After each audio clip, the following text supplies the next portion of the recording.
एक बार भगवान श्री कृष्ण ने अपनी पत्नी सत्यभामा के कहने पर उन्हें स्वर्ग से पारिजात वृक्ष लाकर दिया था। तब सत्यभामा को इस बात का अभिमान हो गया था कि वह सबसे अधिक सुंदर है और भगवान श्री कृष्ण की अति प्रिया भी है। इसी कारण उन्होंने उन्हें पारिजात वृक्ष लाकर दिया है। इसी प्रकार सुदर्शन चक्र ने जब एक बार इंद्र के वज्र को निष्क्रिय कर दिया था, तब से उसे भी यह अभिमान हो गया था कि भगवान के पास युद्ध में जब कोई उपाय नहीं बचता है तो वह उसकी ही मदद लेते हैं। इसी तरह भगवान का वाहन गरुड़ भी यही समझने लगा था कि भगवान मेरे बिना कहीं जा नहीं सकते, क्योंकि मेरी गति और मेरे बल का कोई मुकाबला ही नहीं कर सकता है। इन तीनों के इस अहंकार को तोड़ने के लिए एक दिन भगवान श्री कृष्ण ने हनुमान जी का स्मरण किया था। उनके स्मरण करते ही हनुमान जी तत्काल द्वारिका आ पहुँचे थे। भगवान श्री राम और भगवान श्री कृष्ण एक ही हैं, यह तो हनुमान जी जानते ही थे।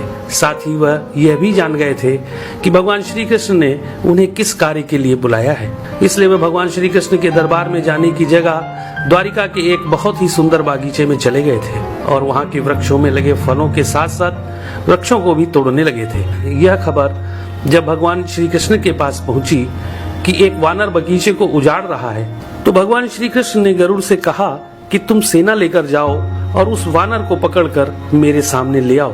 तब बल के अभिमान में भरे गरुड़ ने यह कहा था कि प्रभु, एक मामूली वानर को पकड़ने के लिए सेना की क्या जरूरत है, मैं अकेला ही उसे पकड़ लाता हूँ। ऐसा कहकर गरुड़ उड़ते हुए उस बागीचे में पहुंचे जहां हनुमान जी वृक्षों को उखाड़ रहे थे। तो गरुड़ ने उन्हें बिना जाने ही उनको पकड़ने का प्रयास किया था। तब हनुमान जी ने गरुड़ को अपनी पूंछ में दबाकर जोर से कस दिया, जिससे गरुड़ की सांस रुक गई थी।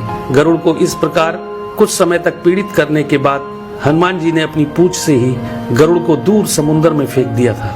तब गरुड़ बड़ी मुश्किल से खुद को संभालकर भगवान श्री कृष्ण के दरबार में वापस आकर यह बोले थे कि प्रभु, वह कोई साधारण वानर नहीं है, इसलिए मैं उसे पकड़कर नहीं ला सका। यह सुनकर भगवान श्री कृष्ण ने कहा कि वह अवश्य ही श्री राम जी के भक्त हनुमान होंगे।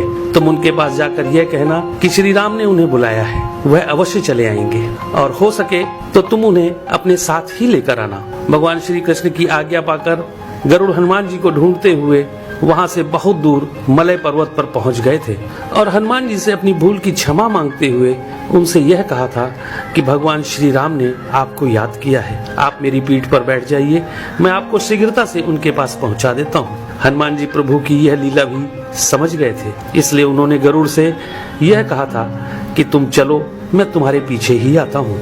इधर द्वारिका में भगवान श्री कृष्ण ने राम का रूप धारण किया और सत्यभामा के साथ सिंहासन पर बैठ गए थे और सुदर्शन चक्र को यह आदेश दिया कि तुम द्वार पर रहो, बिना मेरी आज्ञा के कोई भी अंदर न आने पाए।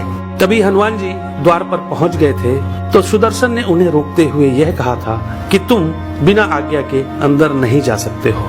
तब हनुमान जी ने सुदर्शन चक्र को पकड़कर अपने दांतों में दबा लिया था और अंदर चले गए थे। हनुमान जी ने सिंहासन पर बैठे भगवान श्री राम को प्रणाम करके उनसे यह कहा था कि प्रभु, माँ कहाँ है? आपके पास उनके स्थान पर यह कौन दासी बैठी है? सत्यभामा ने जब यह बात सुनी तो बड़ी ही लज्जित हो गई थी और उनका सारा घमंड चूर हो गया था। तभी थके हुए गरुड़ देव भी हांफते हुए दरबार में आ गए थे। गरुड़ ने वहाँ हनुमान जी को देखा तो वह चकित रह गए थे कि मेरी गति से भी तेज गति से हनुमान जी वहाँ पहुँच गए। इस प्रकार गरुड़ का बल और गति दोनों का अभिमान चूर हो गया था।